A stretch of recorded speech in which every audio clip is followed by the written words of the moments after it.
नमस्कार.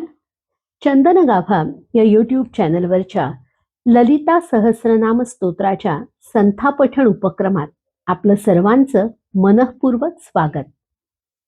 हे स्तोत्र ब्रह्मांड पुराणाच्या उत्तरखंडामध्ये हयग्रीव आणि अगस्ती यांच्या संवादानंतर उपासनेचा एक भाग म्हणून येतं.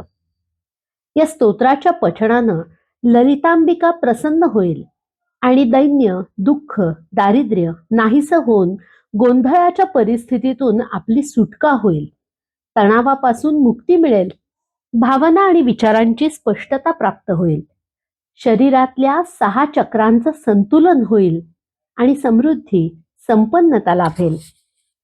हे सारं घडण्यासाठी मातृशक्तीच्या ऊर्जेचा संचार शरीरात घडणं फार आवश्यक आहे आणि यासाठीच ललिता महात्रिपुर सुंदरीची 1000 नावं असणारं असं हे स्तोत्र पठण करायला हवं. 183 संस्कृत श्लोकांमध्ये आलेली ही 1000 नावं म्हणजे ललिता महात्रिपुर सुंदरीची 1000 विशेषणं, तिच्या व्यक्तिमत्वाचे आयाम आणि तिच्या साऱ्या शक्तींची आठवण करून देणारी तिची विशेषणं. या गुणवैशिष्ट्यांचं उच्चारण करणं म्हणजे आदिशक्तीच्या कर्तृत्वाचं, तिच्या ऊर्जेचं स्मरण करणं. हे स्मरण आपल्यामध्ये असणारी शक्तीही जागी करू शकतं आणि आपल्यातली सकारात्मक ऊर्जा जागी झाली की आपोआपच दुःख, दैन्य, दारिद्र्य यावर मात करायचं बळ आपल्यात येतं. ब्रह्मांड पुराणावरच्या सौभाग्य भास्कर नावाच्या स्पष्टीकरणात्मक टीकेच्या आधारे या स्तोत्राविषयीची आणखीनही काही माहिती मिळते. अगस्ती ऋषी हयग्रीवाला सांगतात की मी तुला एक रहस्यमय उपासना सांगतो. ही उपासना, ही विद्या कधीही अभक्ताला देऊ नकोस, आणखी कुणाकुणाला देऊ नकोस, तर फसवाफसवी करणारा, दुष्ट, अविश्वासू अशा माणसालाही देऊ नकोस. ज्याला आदिशक्तीची भक्ती करायची ओढ आहे त्याला फक्त ही उपासना सांग. न शठाय न दुष्टाय न अविश्वासाय कर्हेचित, श्री मातृभक्तियुक्ताय श्री विद्या राजवेदिने. शुद्ध भाव असणाऱ्या उपासकाला ही उपासना द्यावी. उपासकाय शुद्धाय देयम नाम सहस्रकम, यानी नाम सहस्राणी सद्यसिद्धी प्रदानी वै. तंत्र मार्गामध्ये सर्वात प्रभावी उपासना जर कुठली असेल तर ती मातृशक्तीची असते. ललितांबिकेला प्रिय असणारं हे स्तोत्र पठण केल्यामुळे ती प्रसन्न होईल आणि तिची उपासना सांगत असताना, त्याची पद्धती सांगत असताना असं म्हटलंय की जप आणि पूजा हे झाल्यानंतर या सहस्रनामाचा उच्चार करावा आणि ही सहस्रनाम म्हणत असताना बिल्वपत्र, कमळ किंवा तुळशीपत्र ही जर देवीला वाहिली तर अभ्युदय होतो. या टीकेमध्ये रुद्र यामल तंत्रातल्या अनेक संकल्पनांचे संदर्भ येतात. रुद्र यामल तंत्र म्हणजे तंत्र मार्गाच्या उपासनेतला एक अतिशय महत्वाचा ग्रंथ. या ग्रंथाचं वैशिष्ट्य असं की यामध्ये शिव आणि शक्ती यांच्यातला संवाद आहे. सर्वसाधारणपणे कुठल्याही स्तोत्राचं पठण करण्यापूर्वी 2 प्रकारची माहिती असणाऱ्या मंत्राचं किंवा श्लोकांचं पठण केलं जातं. त्यातला पहिला प्रकार म्हणजे न्यास आणि दुसरा म्हणजे ध्यान. आज आपण या स्तोत्राची प्राथमिक माहिती घेतली आहे, तोंडओळख करून घेतली आहे आणि आज त्यानंतर आपण बघणार आहोत न्यासाचा जो मंत्र आहे त्यातले शब्द. न्यास म्हणजे काय तर शब्दशः अर्थ असा की न्यास म्हणजे ठेवा किंवा न्यास म्हणजे प्रतिज्ञा सुद्धा. तंत्रमार्गाच्या उपासनेतल्या काही संकल्पना यामध्ये येतात. त्यामध्ये काय काय असतं तर एखादं स्तोत्र म्हणत असताना त्याचा रचयिता कोण, ते कुणी रचलंय, ते कुठल्या छंदामध्ये रचलंय, त्याची देवता कोण आहे आणि कीलक म्हणजे काय तर त्या मंत्रातली बीज रूपातली शक्ती कोण आहे आणि आपण कशासाठी उपासना करतोय या सगळ्या गोष्टींचा उल्लेख असणारा असा मंत्र म्हणजे न्यास.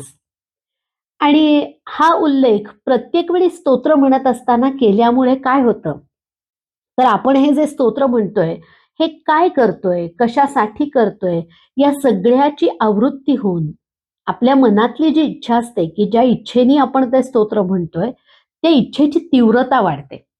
न्यासाचा हा मंत्र प्रत्येक स्तोत्राच्या सुरुवातीला असतोच. सामान्यपणे आपल्या सगळ्यांना माहिती असणारं स्तोत्र म्हणजे रामरक्षा. या रामरक्षेच्या सुरुवातीला सुद्धा आपण हा न्यास म्हणतो. त्याला न्यास म्हणतात हे कदाचित आपल्याला माहिती नसेल, पण आपण सीता शक्ती श्रीमत हनुमान कीलकम असं जे म्हणतो तो आहे रामरक्षेचा न्यास. आता आपण ललिता सहस्रनाम स्तोत्राच्या न्यासाचा जो मंत्र आहे त्याचे शब्द पाहूयात. आधी मी एकदा न्यासाचा पूर्ण मंत्र सलग म्हणते आणि त्यानंतर त्याचा प्रत्येक तुकडा आपण 5-5 वेळा म्हणू, म्हणजे ते शब्द तुमच्या तोंडात बसतील. त्यामुळे एकदा माझा म्हणून झाला की त्यानंतर आपण माझ्या मागून म्हणायला हरकत नाही. न्यासाचा मंत्र असा आहे: अस्य श्री ललिता सहस्रनाम स्तोत्रमाला मंत्रस्य वशिन्यादि वाग्देवता ऋषयः अनुष्टुप छंदः श्री ललिता परमेश्वरी देवता श्रीमद् वाग्भवकूटेति बीजं मध्यकूटेति शक्तिः शक्तिकूटेति कीलकं श्री ललिता महात्रिपुर सुंदरी प्रसाद सिद्धिद्वारा चिंतित फलावाप्त्यर्थे पाठे विनियोगः. असा हा न्यासाचा मंत्र आहे.